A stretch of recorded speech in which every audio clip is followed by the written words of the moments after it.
नमस्कार साथियों, इस समय हम एक और प्राकृतिक घटना के बारे में चर्चा करेंगे और वो है थंडर स्टॉर्म। जब आता है, जब खूब बारिश होती है, उस समय जो कड़कती है बिजली, है ना, और कई बार बिजली गिरती भी है, लाइटनिंग जिसे कहते हैं, उसकी बात करेंगे।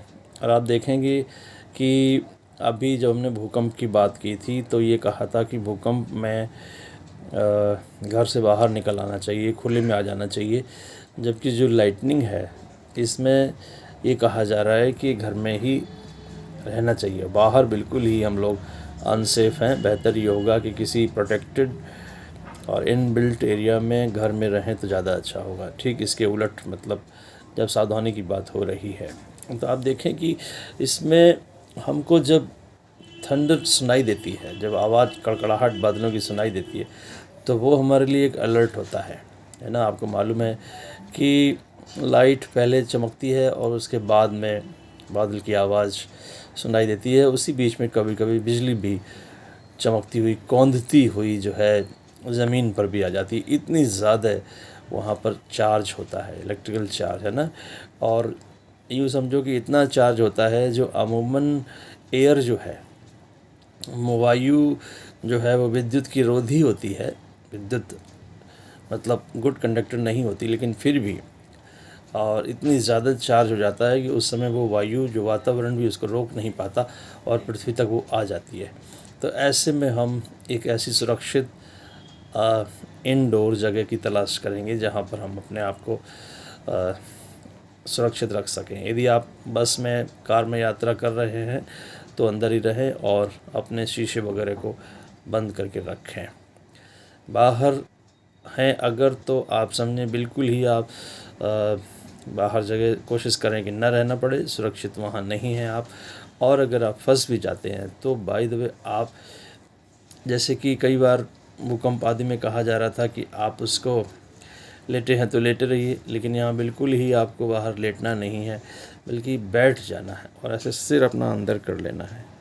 मतलब यूँ समझो आपकी कम से कम एरिया आपको, सरफेस एरिया आपको एक्सपोज्ड रखना है, जिससे आपका बचाव हो सके।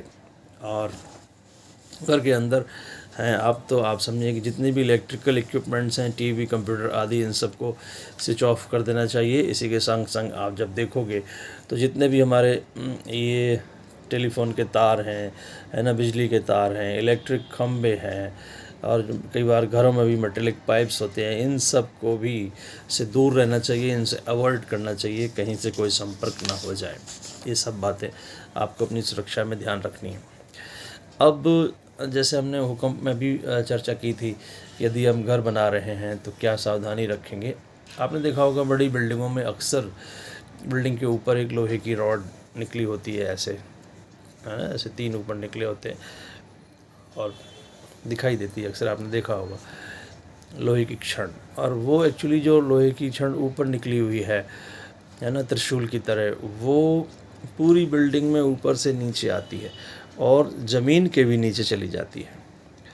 तो वो बिल्डिंग से भी लंबी एक्चुअली लोहे की या मेटेलिक वायर होता है, वो मजबूत, जो कि बिल्डिंग को इस बिजली की जो दमक होगी, जो उसका जो ख़तरा होगा, बिजली का ख़तरे से बिल्डिंग को बचाने के लिए वो मेटेलिक वायर जो है वो उसमें इस्तेमाल किया जाता है। उसको हम लोग एक्चुअली वो लाइट का कंडक्टर है ना, मेटेलिक है इसलिए लाइट का कंडक्टर है, सो लाइटनिंग कंडक्टर का नाम दिया जा सकता है। तो आप, वो क्या होगा कि ऊपर, बिल्डिंग के ऊपर है, तो वहाँ से वो बिजली बिल्डिंग को डिस्ट्रॉय न करके सीधा उस कंडक्टर के थ्रू अर्थ में चली जाएगी। और आपको ये मालूम है कि अर्थ जो है बहुत बड़ा अपने आप में एक ऐसा मीडियम है जो कि बिजली को संभाल सकता है। चाहे जितना चार्ज आप अर्थ में दे दीजिए, वहाँ कोई ख़तरा नहीं है। तो ऐसे में आपको बिल्डिंग बनाते समय वो ज़रूर एक जो लाइटनिंग कंडक्टर है वो लगाना चाहिए, जिससे आपकी बिल्डिंग सुरक्षित रहेगी। अपने आप को पानी से भीगने से बचाना चाहिए, उस समय नहाना आदि अवॉइड करना चाहिए। रनिंग वाटर से आप अपने आप को दूर रखें तो ज़्यादा अच्छा होगा। इन सब बातों का ध्यान रखेंगे तो आप लाइटनिंग के ख़तरे से भी अपने आप को बचा सकते हैं। तो आजकल जिस तरह से हमने शुरू की है ये बातचीत, इसमें इन तमाम प्राकृतिक घटनाओं की बात भी करेंगे जो आपके सिलेबस में भी हैं और अन्यथा बड़ी ही उपयोगी जानकारियां हैं। ये आपको अगर अच्छी लग रही हैं, बच्चों के मतलब के इसलिए हैं क्योंकि उनके सिलेबस की बात है, अदरवाइज़ ये सभी के लिए उपयोगी है क्योंकि ये दुर्घटना के कारण हो सकता है। आपको अगर ये इन्फॉर्मेशन अच्छी लग रही है तो हमारी हौसला अफजाई करिए, प्रश्न पूछिए, मार्गदर्शन करिए, कुछ कम्युनिकेशन आदान प्रदान करिए ताकि हमको दिशा मिलती रहे आगे बढ़ने में। धन्यवाद, नमस्कार।